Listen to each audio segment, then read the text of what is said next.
ഒരിക്കലും പിന്തുണയ്ക്കാൻ പറ്റത്തില്ല. കാരണം വെച്ചാല് ബീഹാറിൽ നമ്മൾ പ്രത്യക്ഷത്തിൽ കണ്ടതാണ് 65 ലക്ഷം വരുന്ന വോട്ടർമാരുടെ അത് 8 കോടിയിൽ നിന്നും 65 ലക്ഷം വരുന്ന വോട്ടർമാരെ അവർ കട്ട് ചെയ്ത് കളഞ്ഞു.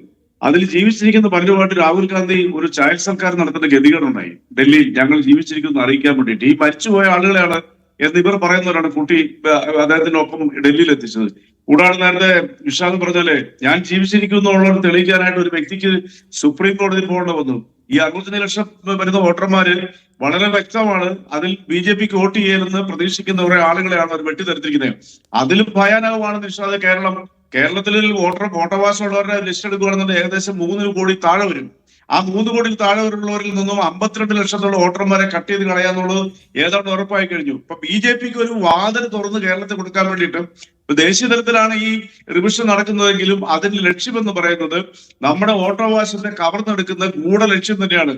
1 മാസം കൊണ്ട് ഇവർ പൂർത്തീകരിക്കുന്ന പറയുന്നത്. ഞാൻ ചോദിക്കട്ടെ, കേരളത്തിൽ ഒരാൾ പുതിയതായിട്ട് വോട്ടർ പട്ടിക വന്ന ഒരാൾ അവിടെ നിൽക്കട്ടെ, മരിച്ച ഒരാൾ കേരളത്തിൽ ഒരുപാട് വ്യക്തി മരിച്ചിട്ടുണ്ടെങ്കിൽ ഓട്ടോമാറ്റിക് ആയിട്ട് തന്നെ പഞ്ചായത്തിൽ അത് രജിസ്റ്റർ ചെയ്ത് വോട്ടർ ലിസ്റ്റിൽ പഞ്ചായത്തിൽ നിന്ന് പുറപ്പെടുവിക്കുന്ന വോട്ടർ ലിസ്റ്റിൽ അയാളുടെ പേര് കട്ട് ചെയ്യപ്പെടും. പിന്നെ എന്തിനാണ് ഒരു സ്പെഷ്യൽ റിവിഷൻ ഇതിനകത്ത് നടത്തുന്നത്?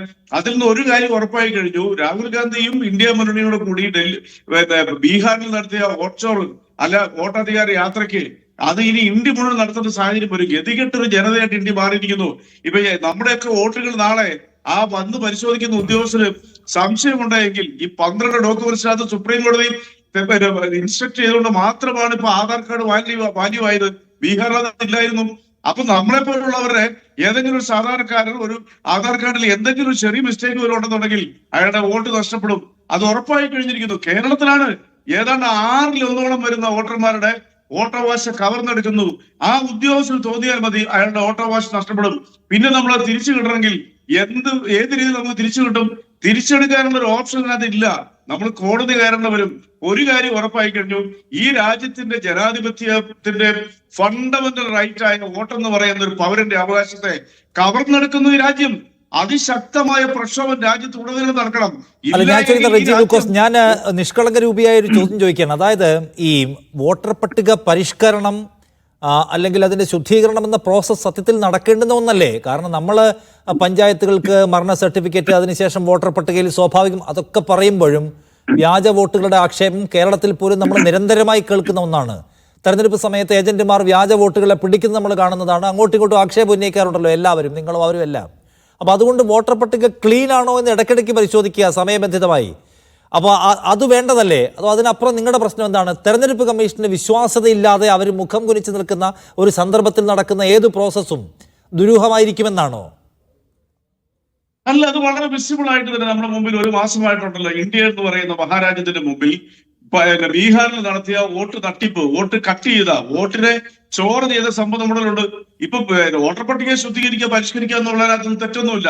പക്ഷേ നമ്മൾ കൊടുക്കുന്ന ഏതെങ്കിലും ഐഡന്റിറ്റിയിൽ സംശയം തോന്നുന്നു എന്ന് ഈ ഉദ്യോഗസ്ഥന് മനസ്സിൽ തോന്നിയാൽ ആ ഉദ്യോഗസ്ഥന് ഈ നമ്മളുടെ വോട്ടവകാശം നിഷേധിക്കപ്പെടാം.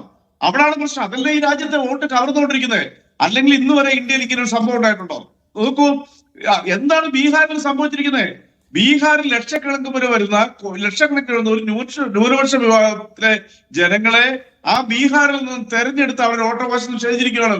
അതുകൊണ്ടല്ലേ ഞാൻ ജീവിച്ചിരിക്കുന്നു, അവർ മരിച്ചെന്ന് പറയുന്നവരെ കൂട്ടിക്കൊണ്ട് ഇന്ത്യയിലെ പ്രതിപക്ഷ നേതാവ് പത്രസമ്മേളനം നടത്തേണ്ട വന്നു, ബ്രേക്ക്ഫാസ്റ്റ് കഴിക്കേണ്ട വന്നു. എന്നിട്ട് അവരിൽ എത്ര പേരുടെ വോട്ടവകാശം റീഇൻസ്റ്റേറ്റ് ചെയ്തു? ഇത് തന്നെയാണ് കേരള അതുകൊണ്ടാണ് വോട്ട് കവർച്ചയിൽ നമുക്ക് സംശയമുള്ളത്.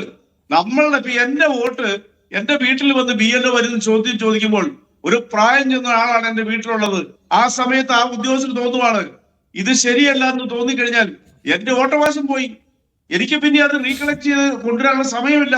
അതാണ് ഇവർ മനസ്സിലാക്കുന്നത്. ബീഹാർ ഇലക്ഷന് കേവലം 1 മാസമേ ഉള്ളൂ, 1 മാസം അപ്പുറമേ ഉള്ളൂ. അപ്പൊ അതിന് മുമ്പായിട്ട് തന്നെ തകൃതിയായി ഈ രാജ്യം മുഴുവനും ഇങ്ങനെ ഒരു റിവിഷൻ നടക്കുക എന്ന് പറഞ്ഞാൽ അത് BJPക്കെതിരെ വോട്ട് ചെയ്യുന്നവരെ തെരഞ്ഞു പിടിച്ച് അവന്റെ പൗരാവകാശം, അവന്റെ വോട്ടവകാശം അത് നിഷേധിക്കപ്പെടുന്നത് എന്നുള്ളതാണ് ഇതിന്റെ അർത്ഥം.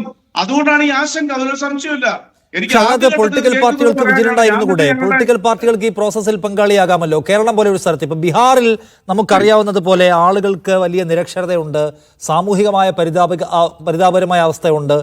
ഒപ്പം ഈ പറയുന്ന തരത്തിൽ പലതരത്തിലുള്ള ഏർപ്പാടുകൾ നടത്താൻ കഴിയുന്ന ഗ്രൗണ്ടുള്ള സ്ഥലമാണ്. അതുപോലെയാണോ കേരളം? കേരളത്തിലും ഇത് ഈസി ആയിട്ട് ബി ജെ പിക്ക് നടത്താൻ പറ്റും, അല്ലെങ്കിൽ ബി ജെ പിക്ക് വേണ്ടി കമ്മീഷൻ നടത്തും എന്നൊക്കെ പറയുന്നത് എനിക്ക് എങ്ങനെയാണ് നടപ്പിലാക്കുക എന്നുകൂടി പറയാമോ?